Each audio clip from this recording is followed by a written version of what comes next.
Welcome back mga kaaldab. Ito na naman po ang inyong lingkod, si Mr. Destiny. At magbibigay po tayo ng pinakamainit na update po ngayon sa social media.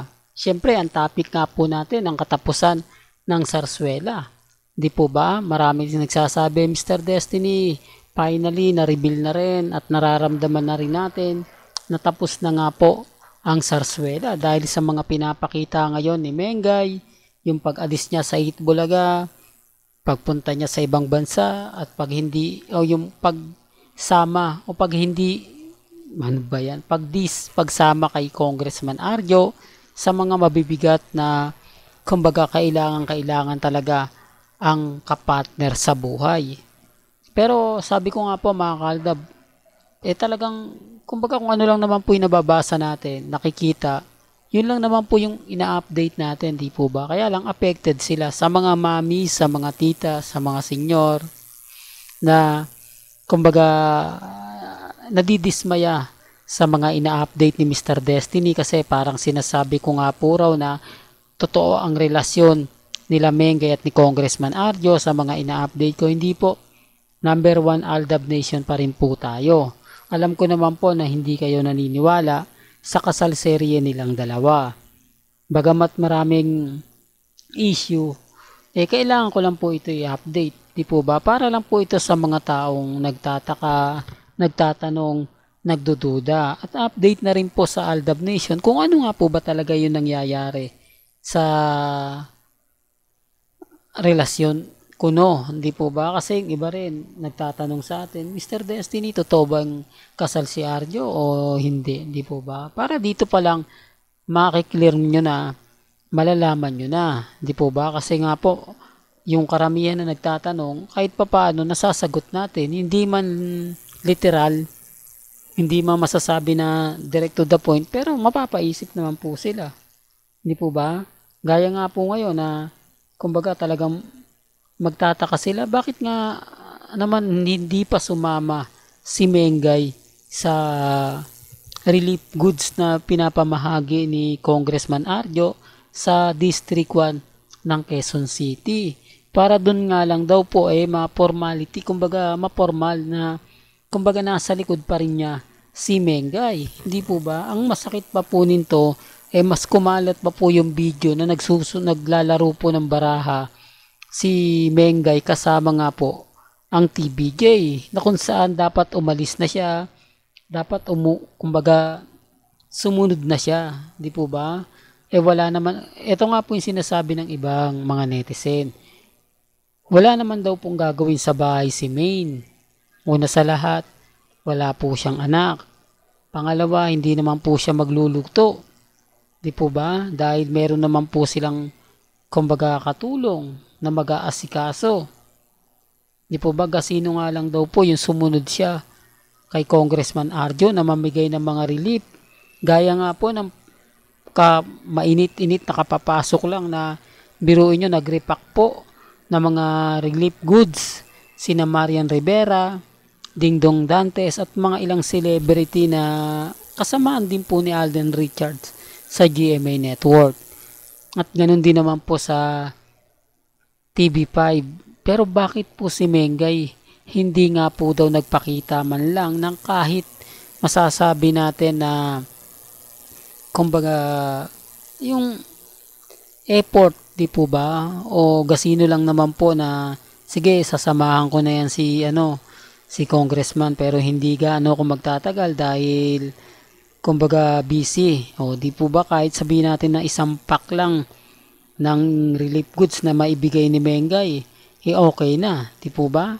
Kaya nga sabi ko sa inyo si Mengay namigay po yan ng mga panahon ng pandemic Pero tuwan-tuwa po siya Pero ito, yung talagang mamamahagi ka, aayaw si Mengay, di po ba? Kasi wala po talaga silang relasyon ni Congressman.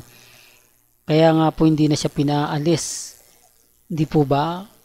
Real talk to, sinasabi ko lang po yung totoo sa maraming magre-react, magko-komento, nire-respeto ko po kayo at ginagalang. Sinasabi ko lang po yung opinion ng mga ilang netizen. Opinion ng mga taong kumbaga nakakasama ni Mengay at ni Congressman Arjo. Pero bago ko nga po pala ituloy itong update na to, kung bago ka lang sa channel na to at isa kang true-blooded Aldab Nation na nagmamahal kina Mengay at Tisoy, tama po ang channel na pinuntahan mo, kaya consider na po kitang bagong subscriber. At huwag mong kalimutang i-share ang mga video po natin sa mga mami, sa mga titas at sa mga senyor. Ulitin ko lang po, ito'y base po mismo sa mga komento po sa social media, sa post po ni Congressman Arjo sa District 1. Kasi nag-live po ito. Di po ba? Hindi ko pinopromote yung page ni Congressman Arjo. Sinasabi ko lang po sa inyo. Baka sabihin nyo kasi fake news ka, Mr. Destiny. Hindi naman totoo yan. Hindi po ito in-update na mga main fanatics at armain. Patunay lang po yan na galit din po sila kay Congressman Arjo. Dahil kumbaga wala nga po raw siyang pakialam, paramdam man lang o hindi man lang daw to nagagalit sa mga issue na binabato nga po kay Mengay at kay Alden Richards. Tahimik lang daw po siya, lalo na po sa anak. Hindi daw po nagsasalita, hindi daw po nagre-react. Di po ba? Tapos sasabihin po nila, kasalanan mo yan Mr. Destiny, ginagatungan mo yung mga taga District 1, mainit na nga ulo, o may sama na ng loob kay Mengay, dinadagdagan mo pa. Well, sinasabi ko lang po yung totoo ha. Hindi po tayo nagdadagdag. Kumbaga kung ano po yung paniniwala nila, okay lang. Di po ba? Well, pag-usapan naman po natin, mamaya na nga po mga kaaldab, ay magkakaroon ng palabas na interview ni Boy Abunda at ni Alden Richards. Ganito rin po kaya tatanong niya? Ganito po kaya sasabihin niya? Hindi natin alam mga kaaldab ba? Marami mga katanungan, marami mga masasabi natin na komento na mahirap nga po talagang sabihin, mahirap nga po talagang mag-react kung kakampi na nga po ba sa atin si Alden Richards, kung i-deny niya yung relasyon nila ni Catherine, kung sasabihin niya na magkaibigan lang kami, di po ba? Yung tipong play safe lang po muna sana si Alden dito. Pero hindi, scripted na po ito eh.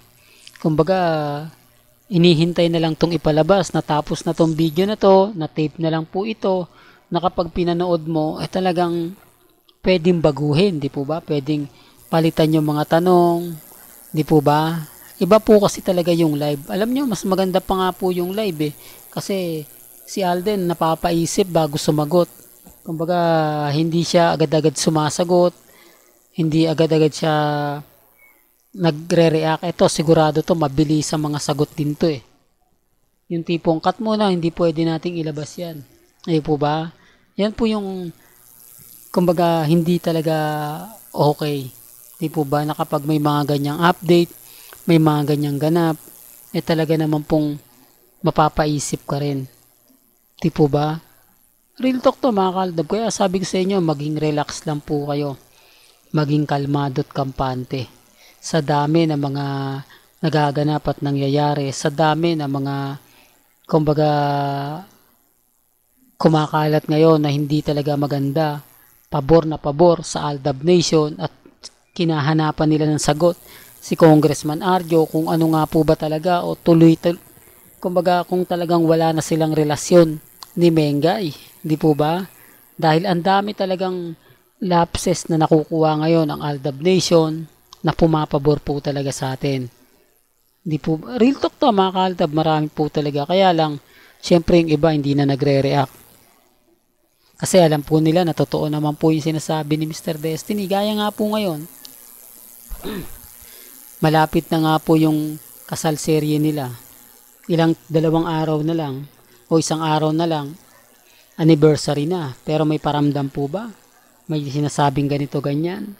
No ba? Hindi natin alam mga kaaldab kung ano nga po ba ang ipopost ngayon ng mga armain, mga main fanatics na pumapabor sa kanila. Di po ba? Pwede naman kasi yung mga kaaldab na wag na tayo mag-post. Wala namang update sila eh. Di po ba? Real talk yan. Well, Well, hanggang dito na lang po yung updates natin mga kaaldab ba? Kaya kung gusto nyo pa po ng pinaka-latest at sariwang update, abay tumutok lang po kayo dito po sa channel ni Mr. Destiny para updated po kayo sa mga latest at sa mga bagong video po na ilalabas po natin maya-maya lang. Hanggang sa muli, salamat po sa panonood at pakikinig.